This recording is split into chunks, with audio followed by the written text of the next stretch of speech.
This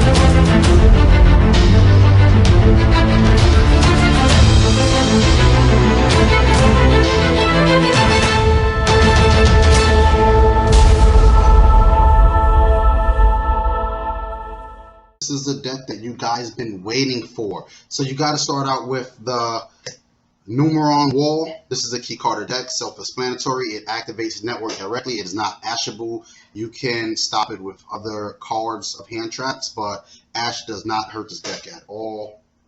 Next, off to the key cards of the deck. We run the Majesties and the Vanities. We do not want our opponent to play. This card stops hand effects, any monster effect that activates Engrave, and this just doesn't allow your opponent to special summon. Alternative card that I don't play at the moment, it is Vanity's Ruler. I don't play this card yet, but if you wanted to just take out two and substitute these two in, it's basically the same, but I feel like this card is powerful. So if you want to like substitute 1 and 1, it's almost the same stats, and like I said, you're going to have 4 Numerons on the field, so you can tribute 2 or you can just tribute 1. It's really up to you of how you want to run it. I just like this way. 1 tribute is good, and I'll show you why. I have other cards in the deck, and you will see why. Off to our hand trap lineup, 2 Veiler and 2 Ash Blossoms. You don't need the hand trap count too high because of Majesty's Beam. You would not resolve any of this because you would not be able to activate monster effects. So with that being said, this is 3 callings, by the way. My cat misplaced the other one. Bad cat, bad kitty. So this should be 3 callings and, of course, 3 networks. The best card of the deck, it focuses around the fail spell. You don't have the fail spell, it's really hard to win, but I do run card just in case you don't have the fail spell. You'll still be able to get out your Majesties and Vanity's Fiend really easily. Off to the draw power, cost the 3 Memories of Hope, and I often play the 2 Desires. I'm not running 3 in this one because of spacing, but at the same time, I feel like 2 is enough. You don't need to see the pot card, but it's just there. We are also still a go second deck, which we could, so we run the 3 Droplets. Droplets get you there. Like I said, if your opponent, you lose a die roll and go first, Droplet will help you break the board. Twin Twister is good for going first and second. You go first. You set up, they can't special summon, they set all their back row, and then they just cry after that, right? Star Blast, this is the card I've been telling you about to help you summon out those monsters, just in case you don't have network on the field to tribute. So this allows you to pay life to reduce the stars. So if you pay 500, you're reducing 1 card by 1 star, and then if you do 1,000, you're reducing it by 2. So Star Blast is really good. It helps you get the monster out because it's basically normal summon a monster. Also, we're playing the March of the Monarch, and we're playing Stormforth. This gives you protection from your tribute summon monsters from being targeted and destroyed by card effects. This is more per se of a go second card. If they have a crazy monster up, you could just tribute it. It doesn't target, so that's why we run it. Plus, keep in mind you cannot use your extra deck to turn to use that. And of course, 3 Infinite Impermanence. It's also, like I said, go second, stop monster effects and things like that. Off to the side deck. Oh, no.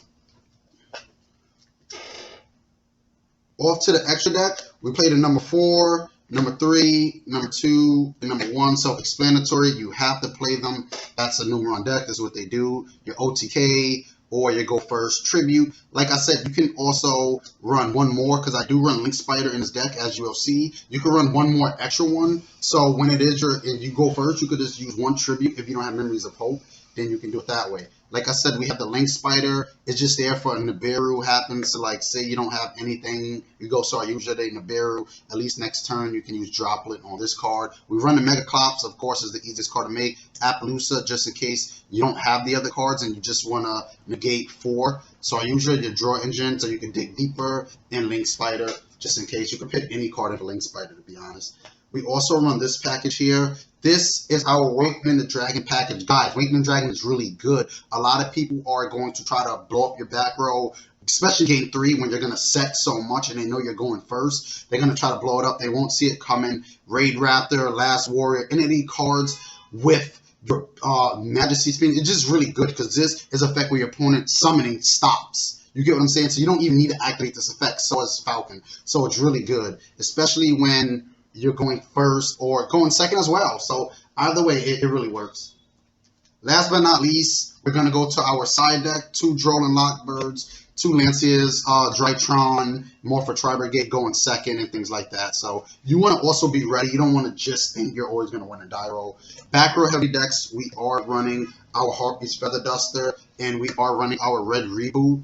Both one-ups, of course. And Red Reboot, I used to main it, but if I'm really trying to go first, I want to see more go first cards. And this is just for when I know my matchup. We are playing the 3 Awakening the Dragons. Like I said, this card, I've been testing it. It's been really good lately. In Warrior, the last Warrior is really good in this deck. Bat off with any of the cards. That's really good. So, like I said, it conflicts a little bit with the Vanities, but it depends on how you set up your board, especially when you don't end on any of those cards. We also run our 3 Summon Limits. Summon Limits is, I'm always going to run Summon Limit, I think, in any style of my decks, because after you set up, or if you go first, you Summon Limit, your opponent is not breaking your board unless they have an out. And to make sure your opponent doesn't out anything, we run the Solomon Judgment. And that wraps up the rest of the deck.